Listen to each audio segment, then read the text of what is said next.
What would you do if everyone around you thought you were weak, fragile, breakable when you were actually the most dangerous thing in the room? Chen stood in the crystalline hallway of the Andromeda Scholarium, her knuckles white as she gripped her datapad, watching three Valkyrie students approach with those familiar sneers on their delicate, pastel blue faces. She'd been at this prestigious galactic academy for 6 months now, the only human in a school of 2,000 alien students. And every single day felt like walking through a minefield of contempt. Move aside, deathworlder, Sela hissed, her silver eyes narrowing as she deliberately shoulder-checked Kira into the translucent wall. The impact would have shattered a Valkyrie's bones, but Kira just stumbled, caught herself, and said nothing. She never said anything. What was the point? They'd made up their minds about her the moment they learned she was from Earth, that backwards Class 12 death world on the galactic frontier. A planet so hostile that the Galactic Council had nearly classified it as uninhabitable. The other students whispered about her in the halls, gave her wide berths in the cafeteria, and the professors looked at her with barely concealed pity, as if she were some charity case who'd somehow gotten lucky enough to escape her nightmare world. Kira felt the familiar burning behind her eyes. Not tears, never tears. Not where they could see, and made her way to advanced quantum mechanics, her favorite class. The one place where equations didn't care what planet you came from. Professor Thane, a kindly Osarian, with 4 arms and wisdom in his ancient eyes, was the only one who treated her like she belonged here, like she'd earned her spot through the merit of her scores rather than some diversity quota. She slipped into her seat at the back, alone as always, and tried to focus on the lecture about dimensional folding. But Sela's words kept echoing in her mind. Deathworlder. They said it like a slur, like an insult, never understanding what it actually meant. The breaking point came during the gravity resistance training in the gymnasium, a massive domed arena where students practiced operating in different gravitational environments. Kira was running the 1.5-gram course, something the instructor had set up specifically for her, since Earth's gravity was so much higher than the standard 0.8 gram that most civilized worlds maintained. She was halfway through, breathing hard but steady, when she heard the snickering. Vex and Torin, 2 Valkyrie boys who'd made tormenting her their personal mission, were at the control panel with one of the technicians. "What's the matter, human?" Vex called out, his voice dripping with false concern. "Is our baby course too difficult for the Deathworlder? Maybe we should lower it to 0.5 grams so you don't hurt yourself." The other students laughed, and Kira felt something crack inside her chest. Not her anger. Pure, molten anger that she'd been swallowing for 6 months. "I'm fine," she managed through gritted teeth, continuing her course. "Oh, but we're just so worried about you," Torin added, and Kira saw his hand move toward the controls. "Maybe we should test how tough Deathworlders really are." The gravity suddenly spiked to 3 grams. Kira hit the floor like a stone, the impact driving the air from her lungs. Around her, she heard gasps at 3 grams. Most of the aliens in the room would have been crushed. Their delicate bone structures never evolved to handle such pressure. Even the instructor was shouting, rushing toward the controls, but Kira could barely hear over the roaring in her ears. Her vision tunneled. Her muscles screamed. Every breath felt like lifting a mountain. And somewhere deep in her mind, a voice whispered, "Get up. You were born in 1 gram. You grew up in 1 gram. You played in 1 gram. Earth tried to kill you every single day of your life and failed. Are you really going to let these pampered, low-gravity weaklings see you break?" Kira's fingers scraped against the floor. Her arms trembled. And inch by inch, against 3 times Earth's gravity, she pushed herself up. First, to her knees. Then, with a sound that was half grunt, half roar, to her feet. The gymnasium had gone silent. Every alien eye was locked on her as she stood there, swaying but upright, in gravitational force that should have turned her into a puddle. "Turn it off," she heard herself say, her voice strange and distant. "Turn it off, or I'm walking to you and turning it off myself." The technician fumbled with the controls, and the gravity dropped back to 1.5 gram. Kira sucked in a breath as the pressure released, her body suddenly feeling light, almost floating. She looked at Vex and Torin, saw the fear in their eyes, actual, genuine fear, and realized with startling clarity that they'd never actually understood what she was. None of them had. They thought Deathworld meant she was a victim, a survivor of tragedy, someone to be pitied. They didn't understand that Deathworld meant she was the thing that survived when everything else died. I didn't come here to be tortured, Kira said quietly, and the silence was so complete that her words carried across the entire gymnasium. I came here to learn. I scored in the 99th percentile on the galactic aptitude tests. I earned my place here just like everyone else.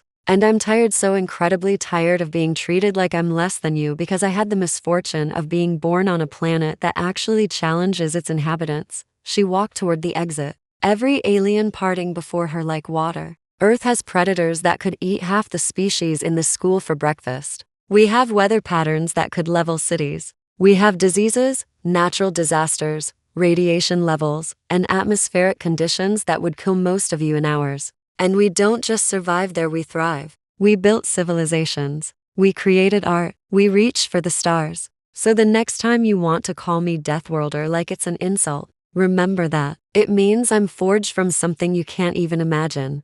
The next day, Kira expected retaliation, expulsion, something. Instead, she found Professor Thane waiting outside her dormitory. Walk with me, he said gently, and Kira followed him through the bioluminescent gardens that surrounded the academic buildings, trying to ignore the knot of anxiety in her stomach. I heard about yesterday, Thane began, his multiple hands clasped behind his back. The incident has been logged. Vex and Torin have been suspended for 3 weeks for endangering a fellow student. Kira nodded, not trusting herself to speak. But that's not why I wanted to talk to you, Thane continued. Kira, do you know why the Galactic Council established the Scholarium? She shook her head. It was created 500 years ago after the Dissolution Wars, when we nearly destroyed ourselves because we couldn't understand each other. Species from different worlds, different evolutionary paths, different survival strategies, we saw our differences as threats rather than strengths. The Scholarium exists to teach young minds that diversity is not weakness. It is the foundation of progress. He stopped walking and turned to face her, his ancient eyes full of compassion. You are not here because we pity you, Kira Chen. You are here because humanity represents something we desperately need: resilience, adaptability, the will to overcome impossible odds. Your species reached spaceflight in a fraction of the time it took most of us, despite facing challenges that would have driven other civilizations to extinction. That is not something to be ashamed of. That is something to be celebrated. Kira felt the tears come then, hot and fast, all the loneliness and frustration and anger of the past 6 months pouring out in the safety of this kind professor's presence. Then why does everyone hate me? She whispered. They don't hate you, Thane said softly. They fear you. And fear, when left unexamined, curdles into cruelty. But fear can also transform into respect, into admiration, into friendship if we're brave enough to bridge the gap. The opportunity came sooner than Kira expected. 2 weeks later, she was in the chemistry lab working on her independent project, synthesizing a new polymer that could withstand extreme temperatures when the alarms started blaring. Emergency protocols engaged immediately, sealing the laboratory doors and filling the room with amber warning light. Attention, all students, the automated system announced in its calm, measured tone. A solar flare has compromised the station's radiation shielding in sections C through F. Evacuate immediately to the central safe zones. This is not a drill. Kira's blood turned to ice. She was in Section E. Around her, the other students in the lab, including Sella, who'd been working 3 stations away, began panicking, rushing toward the sealed doors that wouldn't open until the emergency locks disengaged. The radiation counter on the wall was already climbing, the numbers turning from green to yellow. They had maybe 10 minutes before exposure reached dangerous levels for the Valkyrie students. Dangerous for them. Kira's mind raced. Earth's sun bombarded the planet with radiation constantly, kept at bay only by the magnetosphere. Humans had evolved with radiation resistance that most spacefaring species had never needed, because their worlds were calmer, safer, their stars less violent. She'd survive exposure longer than anyone else in this room, maybe not unscathed, but she'd survive. The emergency release. One of the students shouted, pointing at the manual override panel across the lab. It's stuck. Kira could see the problem from where she stood. The panel had been damaged, probably by a surge when the shields failed, and the release lever was jammed behind a collapsed section of wall paneling. To reach it, someone would have to cross the lab, past the window, where solar radiation was already streaming in through the compromised shielding, visible as shimmering distortion in the air. We're going to die, Sella whispered, her pastel face gone white with terror. We're all going to die. Kira didn't let herself think. Thinking meant hesitating, and hesitation meant watching these people, these kids, really, barely older than she was, get cooked by radiation while she stood safely in the corner.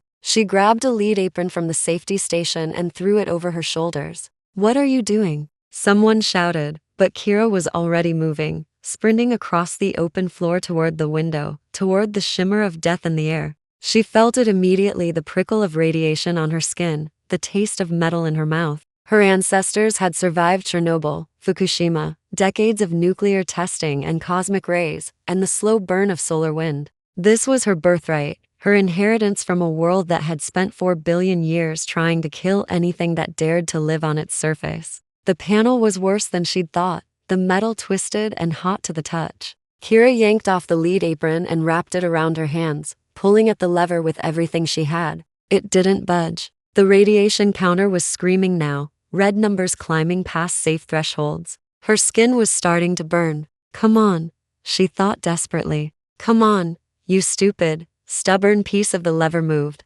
Just an inch, but it moved. Kira repositioned her grip, planted her feet, those Deathworld muscles, built to carry weight and fight gravity and run from predators, and pulled again. This time the lever gave way with a shriek of tortured metal, and the doors hissed open. "Go," Kira shouted, and the students didn't need to be told twice. They poured out of the lab in a terrified stream, heading for the safe zones. Sella paused at the door, looking back at Kira with something like wonder in her silver eyes, but Kira waved her on. "I'm right behind you," she lied, because the truth was, her legs were shaking and her vision was blurring, and she wasn't entirely sure she could make it to the door. But she had to try. The world tilted sideways and Kira found herself on the floor, not sure when she'd fallen. The radiation shimmer was beautiful, in a terrible sort of way, like curtains of heat dancing in the air. She thought about Earth, about the home she'd left behind to come here, about her parents who'd been so proud when she got accepted to the Scholarium.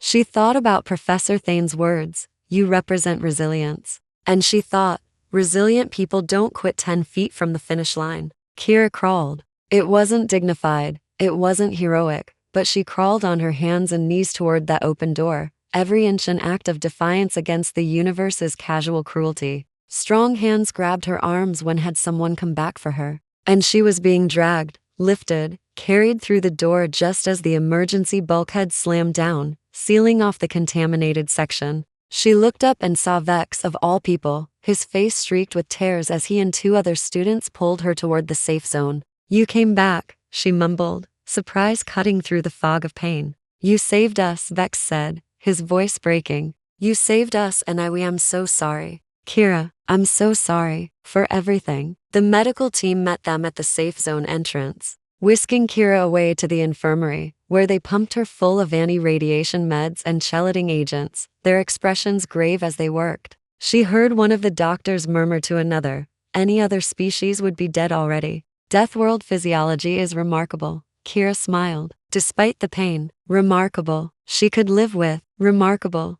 The recovery took 3 weeks. Kira spent most of it in the medical bay, her skin healing from radiation burns that would have been fatal to anyone else in that lab, reading get-well messages on her datapad from students she'd never even spoken to. Sella visited every day, bringing homework and gossip and heartfelt apologies. "I was jealous," she admitted on one visit, her voice small. "You're brilliant. You scored higher than anyone in our year, and you made it look effortless. I wanted to believe you didn't deserve it, that you'd gotten in through some quota system. Because that was easier than admitting I felt threatened by how exceptional you are." Kira reached out and squeezed her hand, just that simple gesture. That human connection she'd been craving for months. "I forgive you," she said, and meant it. When she finally returned to classes, the whispers in the hallway hadn't stopped, but they'd changed. Now when students looked at her, she saw curiosity instead of contempt, respect instead of pity. A group of Osirian students invited her to study group. A Valkyrie girl asked if she'd join the quantum physics club. Professor Thane welcomed her back with one of his 4-armed hugs and a knowing smile. "I heard you're quite the hero," he said. "I'm really not," Kira protested. "I just did what anyone would do." "No," Thane corrected gently. "You did what a human would do. There's a difference, and that difference saved lives." Your classmates are beginning to understand that now. The qualities that come from surviving a death world, your strength, your resilience, your instinct to protect others even at cost to yourself, these are not flaws to be hidden. They are gifts to be shared. Kira thought about that as she walked to her next class, no longer alone in the hallways, no longer invisible. She thought about the long journey ahead, the bridges still to build, the prejudices still to overcome. But for the first time since arriving at the Scholarium, she felt something unexpected bloom in her chest: hope. 6 months later, Kira stood on the ceremonial stage in the Grand Hall, her hands trembling slightly as Professor Thane presented her with the Scholarium's highest honor, the Unity Medal, given to students who exemplified the institution's core values of courage, compassion, and cross-cultural understanding. The audience, 2,000 students from 100 different worlds, stood and applauded, the sound washing over her like a wave. She saw Sella in the front row, cheering with tears streaming down her face. She saw Vex, who'd become an unlikely friend, grinning and shouting encouragement. She saw the faces of aliens who'd learned to see past their fear, who'd discovered that different didn't mean dangerous, that strength came in forms they'd never imagined. When the applause finally died down, Kira stepped up to the podium, looking out at the sea of faces. "When I first came here," she began, her voice steady despite the emotions churning inside her, "I thought I had to hide where I came from. I thought being from a death world made me less than all of you,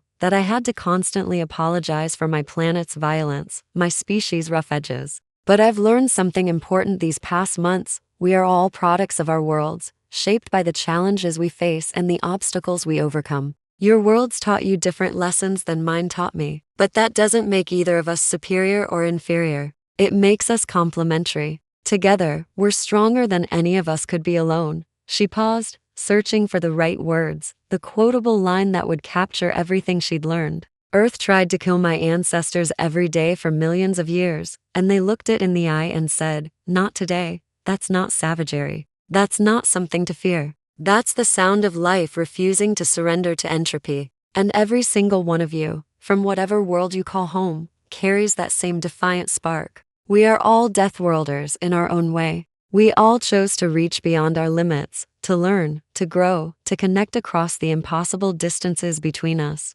That's what makes us remarkable." The applause came again, but Kira barely heard it. She was looking past the crowd, through the massive windows that showed the stars wheeling in the darkness beyond, each one a sun that had forged its own worlds, its own stories, its own survivors. Somewhere out there was a small blue planet, scarred and beautiful and deadly and alive, the death world that had forged her into exactly who she needed to be. She'd come to the stars carrying Earth's strength, and she'd learned to see it not as a burden, but as a bridge, a way to connect with others who'd fought their own battles, survived their own trials, and emerged stronger for it. In the end, that was what being human meant, taking the fire you'd been tempered in and using it to light the way for others. Kira smiled, accepted the medal, and stepped off the stage into her new life, no longer the bullied outsider, no longer the girl forged on a death world, but simply Kira Chen, student, friend, bridge builder. Exactly as remarkable as she'd always been, finally seen for who she truly was.